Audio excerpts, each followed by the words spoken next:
टोंक जिले के आला प्रशासनिक अधिकारी जिले में चल रहे बजरी के काले कारोबार पर अंकुश लगाए जाने को लेकर आए दिन बड़े बड़े दावे करते रहे हैं, लेकिन बजरी माफिया उनके दावों की सच्चाई की हवा निकाल दे रहा है।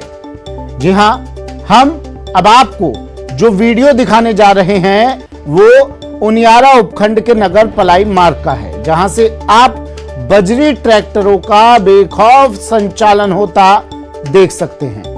खास बात यह है कि बजरी रोजाना बनेठा के पास बनास नदी से भरकर बूंदी जिले में ले जाई जाती है और ये बजरी tractor Tonk Sawai Madhopur national highway 116 पर स्थित टोल टैक्स पर लगे सीसीटीवी कैमरों के सामने से गुजरते हैं, लेकिन ना ही तो एसआईटी कोई कार्रवाई इन पर करती है और ना ही संबंधित थाना पुलिस और प्रशासनिक अधिकारी।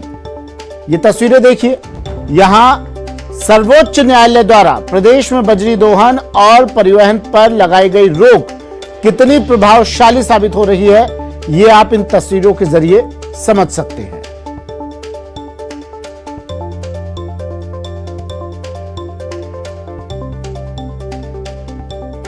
टोंक से सहयोगी मनोज तिवारी हमारे साथ फोन लाइन पर जुड़ गए हैं। मनोज, अब तो ऐसा लगने लगा है, यूं लगने लगा है कि सिर्फ हम ये तस्वीरें दिखाते रहेंगे, इस तरह की खबरें चलाते रहेंगे, आपका फोन लेते रहेंगे, लेकिन प्रशासन फिर भी कोई कार्रवाई नहीं करेगा।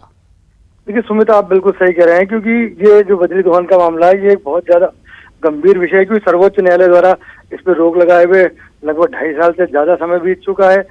कोई निर्णय हुआ नहीं है इस बात को लेकर अभी तक। हालांकि टोंक में एक लीज स्वीकृत की गई है, लेकिन वो देवली की तरफ है, तो दबाव देवली की तरफ से ज्यादा टोंक की तरफ रहता है। और यही कारण है कि जो बनेठा और इससे जो आसपास की जो नदियां हैं, बनास नदी है, इससे जुड़ा जो देवली तक का इलाका है, यहाँ से बड़ी मात्रा में जो है रोजाना सैकड़ों बजरी वाहन जो है निकलते हैं, ग्रामीण रास्तों से होकर गुजरते हैं।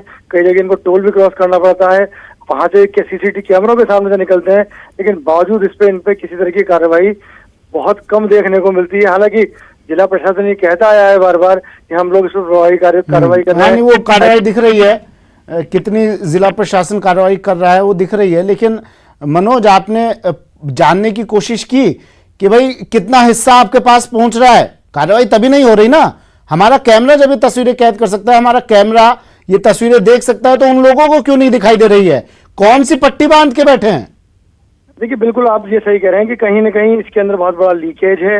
और लीकेज इसमें जो है, सबसे बड़ी बात यह है कि जो इनका जो बजरी माफियाओं का जो खुफिया तंत्र है वो पुलिस से कहीं ज्यादा मजबूत है। जब पुलिस कई जगह कार्रवाई करने जाती है, उसके पहले ही ट्रैक्टर ट्रॉलियां खाली करके ये फरार हो जाते हैं, या ट्रैक्टर ट्रॉलियां भरकर वहां से फरार हो जाते हैं। तो कुल मिला के हम कहें तो पुलिस का जो खुफिया तंत्र है वो बजरी माफियाओं के सामने फेल है। जी, जेबें भरने को लेकर इतने बेसुध हो चुके हैं कि अदालत की भी अवमानना कर रहे हैं, अदालत के आदेशों की भी पालना नहीं कर रहे हैं। देखिए बिल्कुल आप जो बात कह रहे हैं ये बात बिल्कुल सही है, क्योंकि टोंक के अंदर कई बार एसीबी ने यहाँ पर कार्रवाई की है और उसके अंदर जो है पुलिस के जो कर्मचारी हैं और जो पुलिस के अधिकारी हैं, थाना अधिकारी रैंक के, वो बाकायदा ट्रैप हुए हैं बजरी के कारोबार के अंदर। पहले शिवदासपुरा थाने के जो पुलिसकर्मी थे वो टोंक में बजरी के कारोबार के अंदर पकड़े भी जा चुके हैं। कुल मिला के ये कहीं न कहीं जो बजरी का जो काला कारोबार चल रहा है, इसमें पुलिस के कुछ लोग के लिप्त होने के चलते ये बहुत ज्यादा समस्या बढ़ती जा रही है। जी ठीक है, शुक्रिया मनोज तमाम जानकारी के लिए।